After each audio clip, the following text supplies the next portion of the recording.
Okay, can you guys hear me? All right, you can. Good.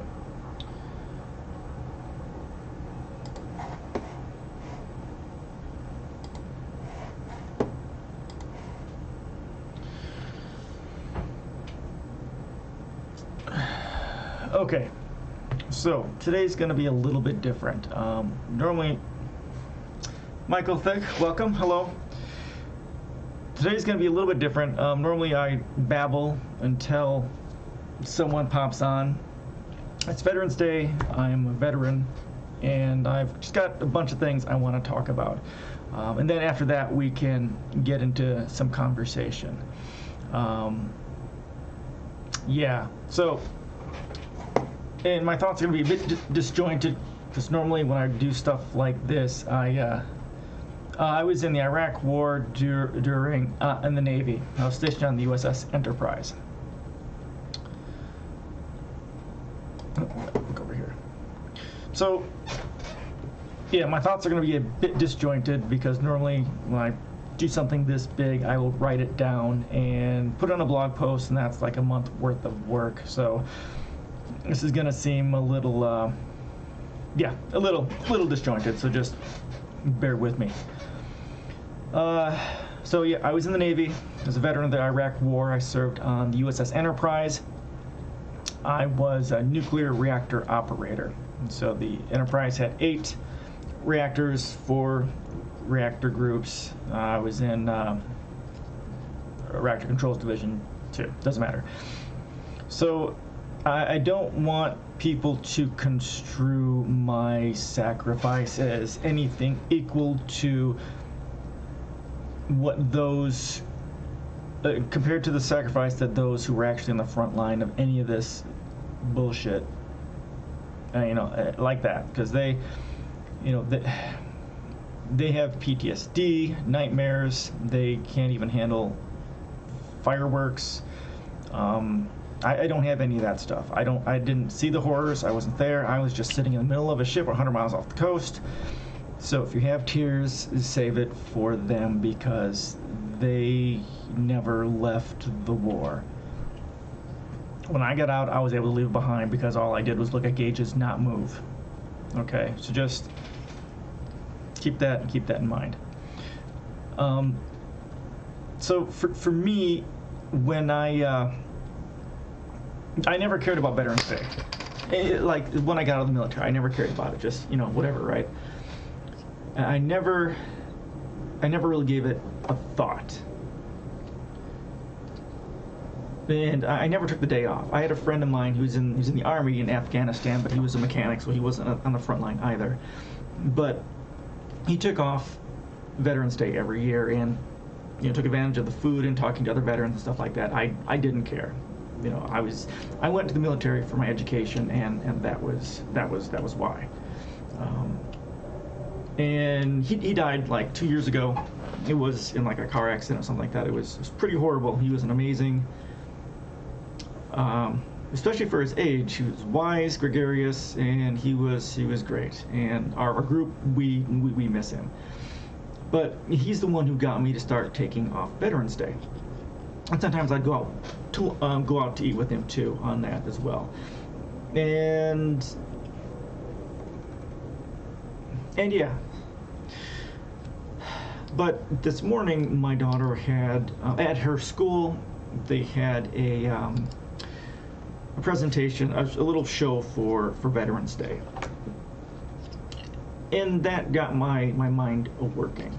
Now, I talked to my daughter about politics and stuff like that, so she understands, what's going on. And but during that whole process, my eyes were, I was holding back the tears. As I've spent the last 15 years trying to educate myself on why our world is so messed up, and trying to find the solutions, it's just, once you become awakened, you're never not pissed off. I mean, like they say, if you're not enraged, you're not paying attention.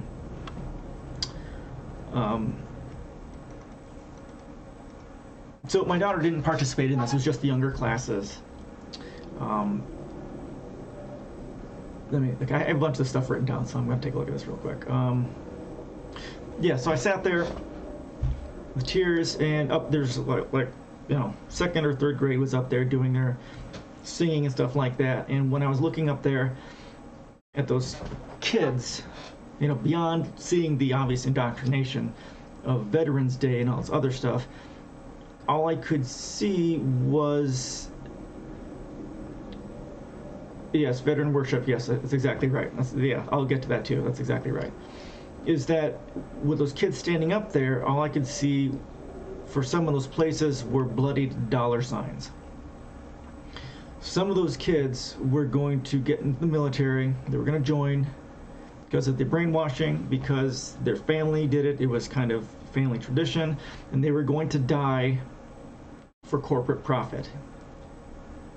Our wars, basically since World War II, were all about, all military actions and wars were all about corporate profit. And these kids, our friends, our families, our brothers, sisters, aunts, uncles, they're all dying for corporate profit. They're not dying for freedom. Iraq wasn't about freedom. Afghanistan was not about freedom. Iraq was about oil. Afghanistan was about opium. And we have soldiers still in Afghanistan protecting those opium fields for the pharmaceutical industry, which created the opioid epidemic. Now, when I was in the service, I didn't know any of this. I had politics I didn't care about, religion I didn't care about. I wanted to go to college. So I never understood my place in all of this. I just, like many soldiers, many Americans, just joining because either we want to help our country or because we want to go to college. It's just, we don't know where, how we fit into the system. It wasn't until, years later when I started to become politically active that I began to understand and see what was going on, what this was all about. And as I got deeper into politics, I became more and more pissed, as everyone should be. So, also as a part of this program, now this has nothing to do with, I'm not complaining about the school. I mean, don't get me wrong, our schools and our education systems since the 60s and 70s, following the Vietnam War, have faced a continuous assault. Teachers, I'm running for school board next year, and our teachers are amazing. They don't do it for the money, they do it because they want to make a difference, and they are victims, just like we all are, of a very broken system. So I'm not complaining about the school. It's not their fault. But, the kids, as part of the school's indoctrination system, they're teaching them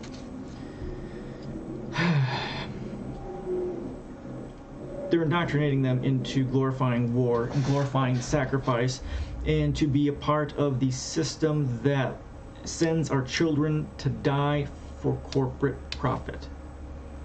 I mean, God, I was so fucking pissed. God, I'm just...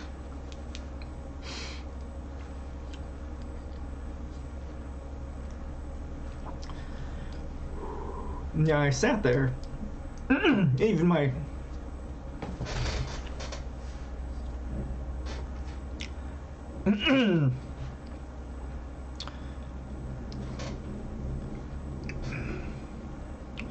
Now, I talk politics with my daughter, so she kind of understands. She could see, I was getting rather upset at this. I even told my daughter that, when I looked up there, I saw the bloody dollar signs. And even some of the teachers there could see I was, I was holding back the tears, but I don't imagine that they understood why, because, part of our cultural indoctrination and our cultural brainwashing is to glorify war, to glorify and worship our soldiers. It's, again, our soldiers are victims in a game we don't understand. And they're brainwashing our children to be a part of that. They're brainwashing our children to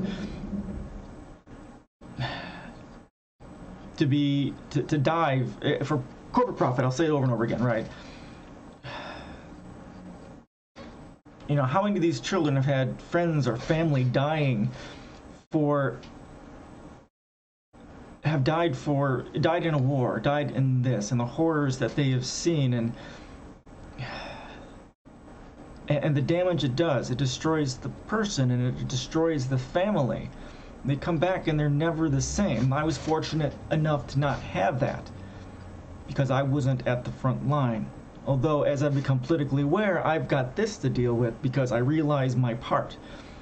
Now, I was on the USS Enterprise, and we were there, and we were responsible for the initial bombing of Iraq. When Saddam Hussein said, "Don't cross this line of demarcation, or we'll fire on your planes," well, obviously we did because we're the United States. He fired, and then the Enterprise carrier group spent 3 days going to the Mediterranean, and then, I don't know, we spent a week bombing Iraq. Yeah, I didn't like it then because I didn't really understand. But now, as I become more politically aware, I see that I was part of the murder of thousands of innocent Iraqis. And I understand that Iraq wasn't about, Bush and Blair both basically arranged the Iraq war, 2 years ahead of time. It wasn't about weapons of mass destruction. They knew they didn't have them. It is about oil. Cheney's Halliburton was a large part of that. They made incredible amount of money around that. So in talking with my daughter, I talk to her about politics, try and tell her the truth. Even as horrible as it is, that's what we need to do to all of our children so they understand what the issues are.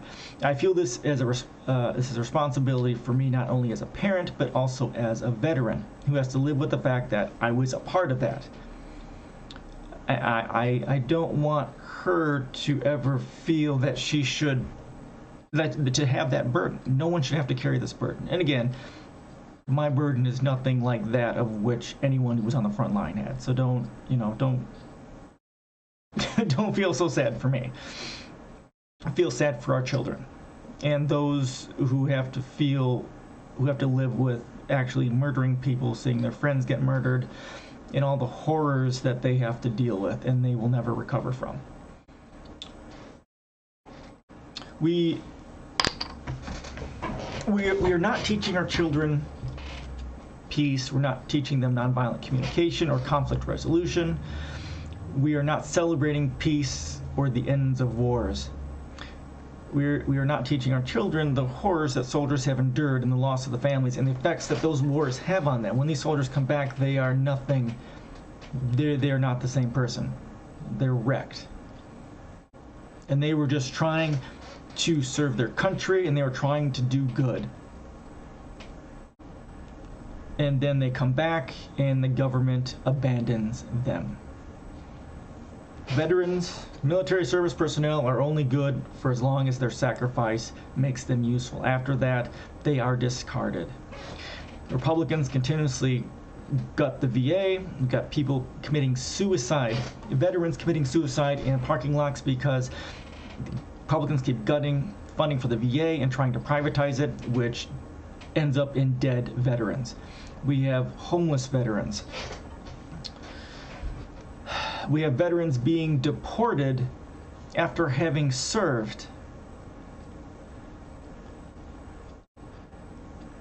As Michael Thick here just talked about, right? We worship them, but then, once you get past, their sacrifice in war, and they come back, and then they get discarded. Yeah, as Bernie Sanders says, part of the price, if you do not go to war unless you take care of your veterans, and that is not something we have ever really done. That's never in the budget. That is always something that gets cut, especially by Republicans. Sending them to war, plenty of money, taking care of them, no, we're done with them. Now, we're not teaching our children a lot of things, and this is part of the reason why I'm running for school board. Because my daughter has to be part of the education system. But if we actually explain to our children in clear and uncertain terms what was happening and why, that their friends and family were dying for corporate profit, and we were murdering innocent people globally, and that the United States' primary export was terrorism globally, then we adults would have a lot of explaining to do to our children.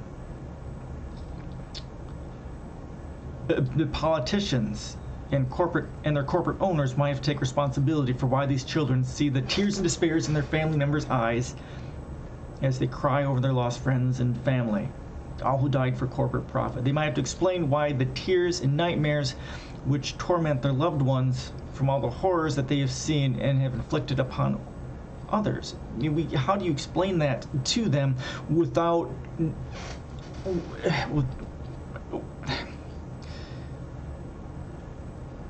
You can't unless you're a monster. There's no way to explain how that is right.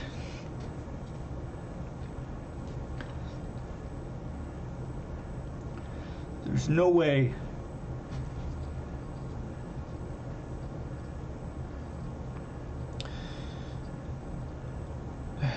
There's no way to explain to your children and justify murdering people globally for money. You just can't.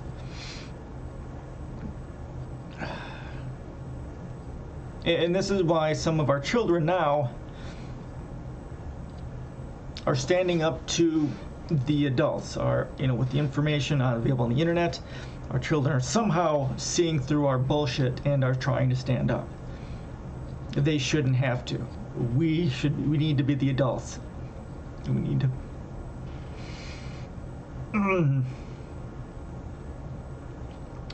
We need to be the ones to put an end to it because we know better. So much brainwashing through nationalism and patriotism and just being afraid to stand up and saying no. Stand up and face public criticism, that you had the balls to stand up and say, this is wrong, we need to say no. We need to do something. Even police officers, right? Bad cops happen because good cops don't stand up. And when good cops do stand up, they get destroyed. And that's the same thing the same thing with our soldiers too. When good soldiers stand up and say no, they get destroyed. If our soldiers all stood up and said no to murdering innocent people, if our police officers stood up, if everyone stood up and said just no more, we need to do peace, war is never ever needed. Violence is not needed. Now, I understand there are other reasons for this because I understand the root causes of all this, and that's what my policies are about. Interstellar New Deal Global. I talk about this, and I want to end it.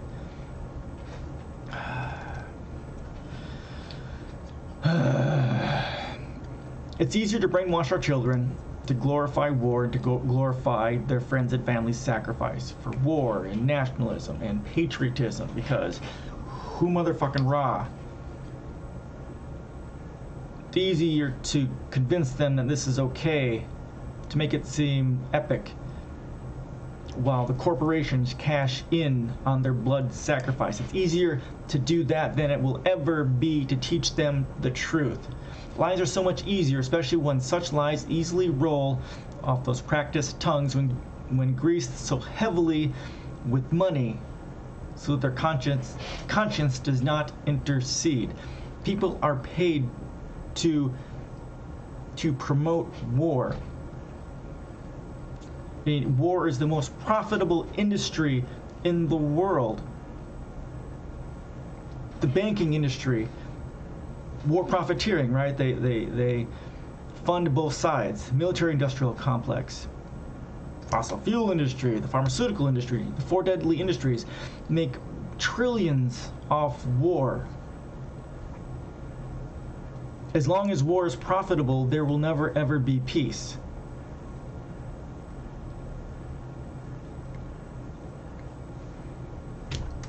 That's what we need to work. It's one of the many things we need to work on.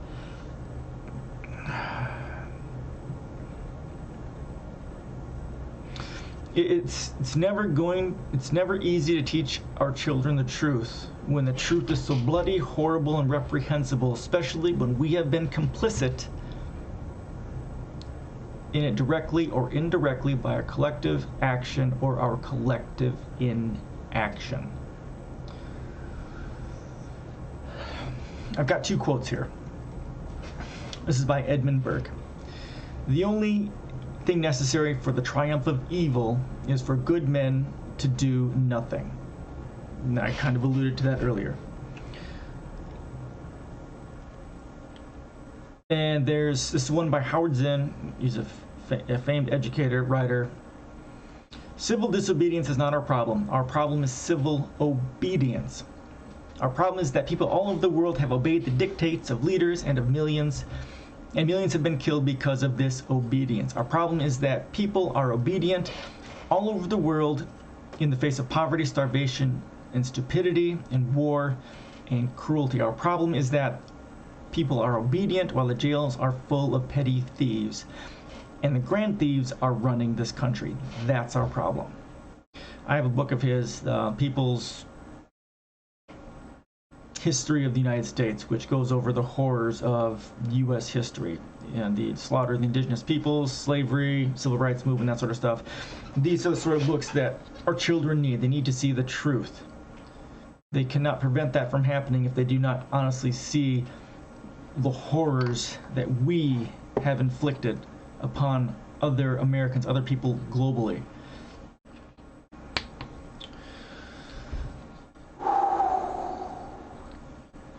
So, Veterans Day. Veterans Day was originally Armistice Day, which was set up following World War II to commemorate the end of World War II, to commemorate peace. And then they changed it. It's a subtle change from Armistice Day to Veterans Day. But Veterans Day honors those who served and those who died. It's a subtle shift, but it's an important one, and the subtle shift helps the war industry, honestly. We shift from Armistice Day, which celebrates the end of war, which celebrates peace, and the shift to Veterans Day to glorify the sacrifice for the cause of war, the death of all of our soldiers. It's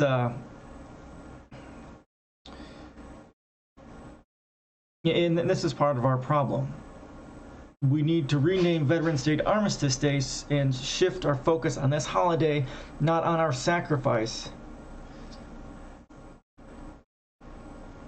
but to prevent war. It needs to be a day about peace and a day about ending war, the day to celebrate the peacemakers, celebrate the people who bring the end to conflict so people don't have to die, so our soldiers, our families, our brothers, mothers, sisters, aunts, uncles don't have to die because diplomacy failed, because greed won. Now, there's lots of subtle things like this in our country, in our culture, in the way we run things. Pledge of Allegiance. Shifts on Armistice Day. In God we trust. There's lots of pernicious things that you never think about that contribute to this militarism of our country. And we are, as a country, we are no longer. So what I say is the United States is no longer a country. We are the largest supranational corporate conglomerate whose primary export is terrorism. Now, as a corporate conglomerate, we have access to the largest military in the world, so we are very able to serve our corporate masters in horrible ways. There's this wonderful quote. Actually, here's this. Okay, where is this? Hold on. There's this quote by Major Smedley. This is my policy page. General Smedley Butler, the most decorated Marine. It's from 1935. He says, I spent 33 years in active military service, and during that period I spent most of my time as a high-class muscle man for big business, for Wall Street and the bankers. In short, I was a racketeer a gangster for capitalism. Our military does not serve the people. It does not serve peace. It serves corporations. And it serves their profit margin. And that's the fundamental problem. And people don't see that. You need to follow the trail of money. Who benefits from war? War profiteering. That is what we need to be studying. That is what we need to teach our children to look at. Who profits from this action of violence? Who profits from Iraq? Oil companies. Who profits from Afghanistan? The pharmaceutical companies. Always follow the money. It's the same thing with elections. If you want to know who our politicians serve, you follow the money trail. Who are they bought and paid for by? Corporations? Well, then who are they going to serve? Corporations. I can't afford $10,000 a plate. Oh, I'm sure most people can. Follow the money. Yeah, talk about that. Yeah, okay, so we've got just a few more things here I'm going to go over, and then I can open it up to questions and stuff like that. The gutting of education. So I talk about this in 2 posts, and this is important because it contributes heavily to our problem here. And it affected me personally, which is why I was in the military. So following the Vietnam War protests in the 60s and 70s, there's this confluence of 3 movements. The rise of libertarians, the televangelists, and the increase in activity by the defense industry. All 3 of them benefit greatly from destroying our education system. If you destroy the education system, you have people who do not, you have an electorate, you have citizens who cannot think critically. If you make it harder for people to go to college, then it's harder for them to think critically because they learn a lot of that there. And studies show the more highly educated people are, the less they want war. And as you saw in the 60s and 70s during the Vietnam War protests, a lot of those happened at universities. And following that is when we had a huge attack, a huge assault on our education system. It used to be you could take a full-time job and, you know, go to school and get a house and all that sort of stuff on one full-time job. But you can't do that anymore. You can't. You just can't. And a lot of people can't even go to school because they can't afford it. I couldn't afford it. Part of that's because of my grades, but, you know, that was crap. But I still couldn't afford to go to school. So I went into the military. And that's how they get us. They gut the education system so that they ensure that people like me have to go into the military in order to get an education so that we can die for corporate profit before they ever have to deal with us becoming liberalized by higher education. There was just an article that went out recently, like this last week or 2, that shows that our recruiters, military recruiters, are meeting their quota because they are targeting people who have student loans. Hey, you come in the military, we'll help you with that. It's an insidious process. They gut the education so you don't have the knowledge and the critical thinking skills to figure out what's going on, and then they get you into the military because you can't afford education, and then you die in the process. Or they catch you afterwards when you have an education because you can't pay for it.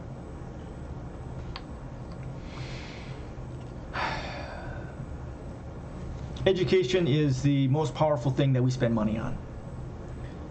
It's why the defense industry and the religious right and various other industries attack our education system, because highly educated populace can see through the bullshit. And they can't have that. Their money streams, their stream of people will end if people are highly educated. Okay, so refugees, United States, our greatest export is terrorism, and we have destroyed country after country for profit. If for any single country that we have messed with or destroyed, we should be accepting refugees basically without question. And no one is illegal on stolen land. Sorry, my wife's here. All right, so I'm going to close this off with one thing. How to honor veterans on this day. You vote for an anti-war candidate, a candidate who values peace more than war, one who values equality more than they do inequality. Lobby to change Veterans Day back to Armistice Day and shift what this day about should be about peace. Resolving our differences, ending wars, ending conflicts. No one should have to die for corporate profit. No one. It's wrong. Okay, I think I'm done with that. I've got some blog posts here. Maybe I'll post them here a little bit later. But now all right, let's go to chat. Thank you for listening, everyone. If you're here, lurking, if you want to say something, please pop in. Thank you for listening. Okay, Michael Thick. Veteran soldier worship. Yes, veterans. Yes. Yep. Taliban, Daesh veterans are just as brave as U.S. troops, even braver as they don't have the technological. Yep, that's exactly right. And they're also, yeah. Yeah, oh, that's a very good. Why can't we respect their sacrifice too? That's a very good question. Now that points to nationalism, and this is one of the diseases that we suffer from. I have a post, if I ever finish, is about humanity's terminal disease, the disease of separation. And nationalism is one of those diseases of separation. Right, I've got even here in the United States, the Civil War, right? You got the North fighting against the South. There's that line, and friends and family were murdering friends and family over this split. We've got people in one part of the world just because of invisible national boundaries murdering people in other parts of the world. Yeah, why shouldn't we respect their sacrifice as well as a victim of the disease of nationalism? They were fighting. They were fighting whatever they were fighting, right? They had their sacrifice too. We shouldn't just. That's very good. We shouldn't just honor the deaths and the sacrifice of the people of our country. We should honor the sacrifice of people globally who have given their lives for their people. But we should also educate them to why that is. That's a very good point. Yeah, so exploiting the school's vet worship, that's something I will end up doing to an extent, and I will look towards changing. The Pledge of Allegiance drives me nuts. But that's, yes, me posting this stuff and having this sort of talk and running for office, I'll definitely look at that. Give a talk as a veteran. Yeah, I thought about that. I don't know. I don't know if that would go too well. I talked to my daughter about this stuff. My daughter's only 5, or she's in 5th grade, so she's 10. This is a bit heavy for kids to talk about and to digest. But yeah, I've considered that. Discourage people, everyone you know, from joining the military. Yes, I agree. BDS, the military. That's a very yes. Yeah, don't invest. Boycott, divest, sanction the military. Good call. PTSD is sometimes needed for some people. No one needs PTSD, but many people suffer from it, and it's horrific. I've never had it, fortunately, but yikes. Oh, like when you blow up a village and you're haunted for the rest of your life. Yeah, okay, sure.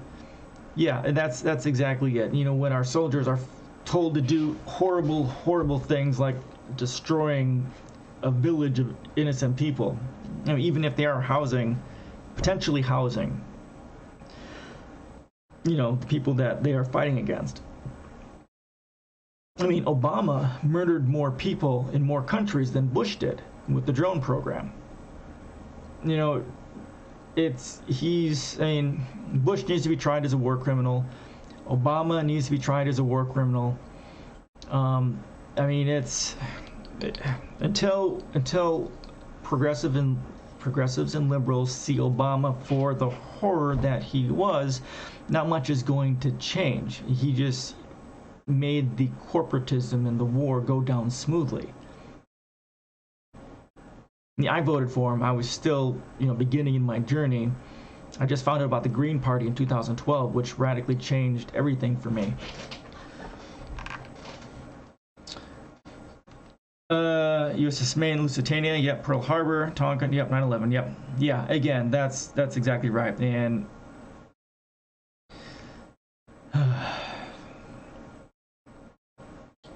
it needs to stop. And a large part of this problem, when I talk about this, I have this huge post. I'll mention this off and on, but I have a post, the humanity's terminal disease, the disease of separation.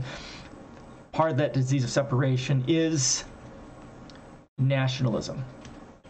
The existence of nation states pits nation against nation, people against people. Till we transcend that war and competition, and this sort of bullshit is still going to be a thing. It's a complicated issue, and I have a lot of writing on this sort of stuff. But we need a change. We need to change Veterans Back Day to what it was, and we need to talk about how to be healers, how to be peacemakers, how to talk about conflict, how to get rid of conflict.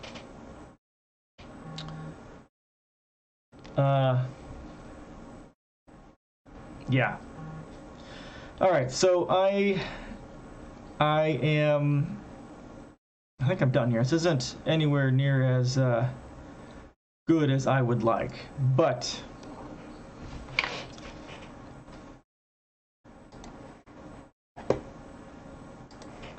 that's what it is.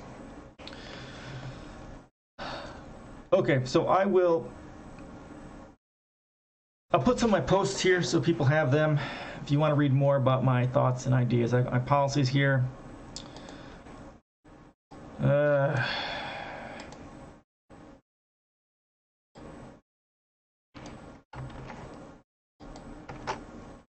Here are my policies there.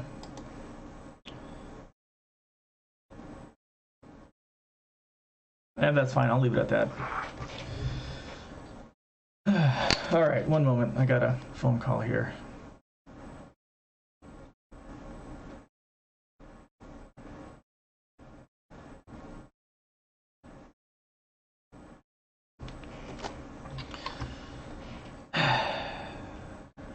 Okay, yeah. Anyone else in chat like to say hi or have any questions, comments, suggestions? Just had to get this off my chest. I've been kind of a wreck all morning because of this.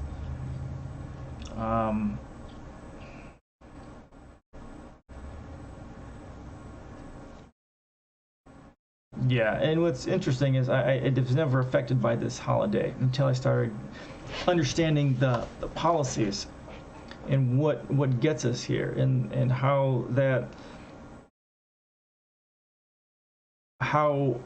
our politics is affecting my daughter. I mean, Scott Walker, our previous shithead governor, gutted $320 million from our education system.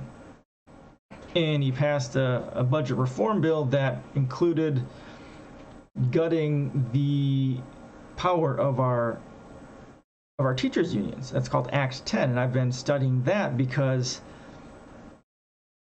I'm running for school board, and that's something teachers talk about. And there's a level of hypocrisy here in the school board that also reflects the national things going on. Congress is giving themselves pay raises while gutting education, gutting the unions. Here, the school board gave them, it's like $250 a month or something like that, but the school board gave themselves a raise while the union is struggling to come to an agreement because of the horrific limitations put on by Scott Walker in Act 10. That's not standing in solidarity with the teachers.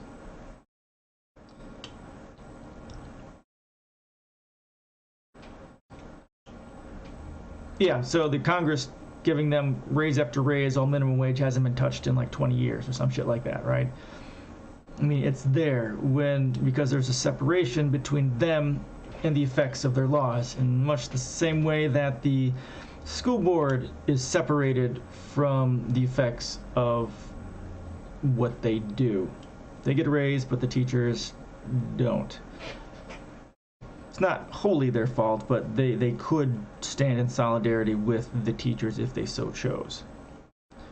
But that's not being done.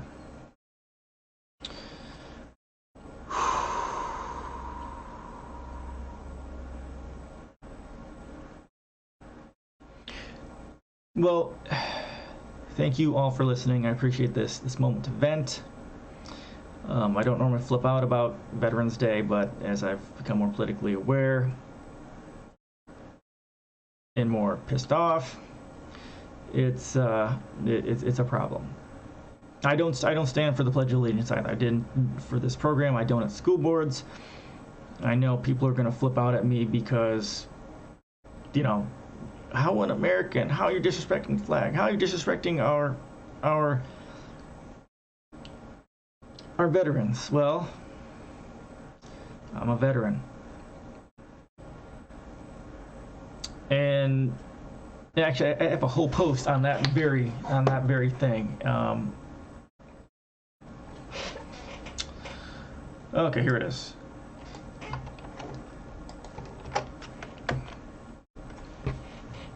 If you don't stand for the special song, the magical skycloth won't freedom. Right? I'm a veteran. I don't stand for the Pledge of Allegiance because it's nationalistic. It promotes nationalism. It promotes war. It promotes racism and all sorts of horrible things. But also the red, white, and blue no longer means freedom. It means global terrorism.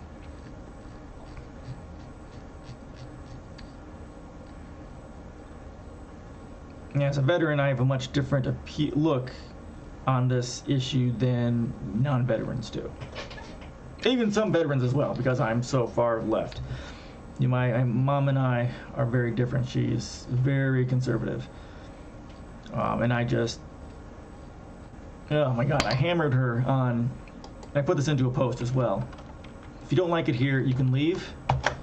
It's that, if you don't like what the president is doing, then you can leave. And I just flipped out over that. And I wrote about that, about how unpatriotic, un-American that is. It's even un-Christian, actually. If you want to see that, that's there too.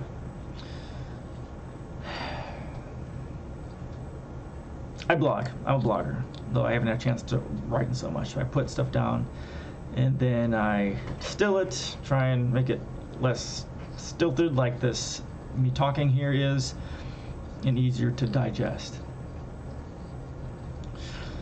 Okay. Michael Thick, thank you so much for stopping by. I'm going to cut this short here a little bit. I've got a fellow veteran of mine who wants to do lunch possibly, so I'm probably going to go do that so I can recover from the emotion of this morning. Yeah, I typically stream Fridays for 3 hours. From 11 until 2 Central. I try and get 1 hour in on Saturdays, which I didn't get this week, but I got on Sunday.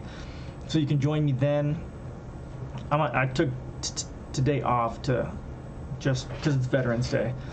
But if you're here and you want to support me, I need a new mic. Down below, you can hit my donate button and click on that and send me some money, so I can try and upgrade my stream. I don't even have the chat showing up here, which annoys the crap out of me. Anyhow, thank you all for listening. Have a great day, have a great week. Think about what I said. And yeah. So the credit's going to run here a little bit. Links to all my stuff are in there. Blog, Facebook, Twitter, and that sort of stuff. So if you want to follow me there, you can do that. Until then, have a great week. Enjoy your Veterans Day.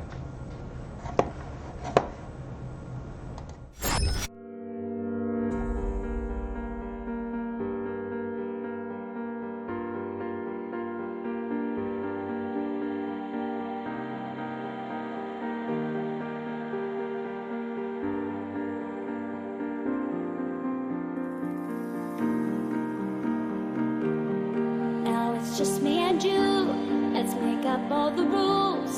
Count to 10 and watch the stars turn blue. Watch the stars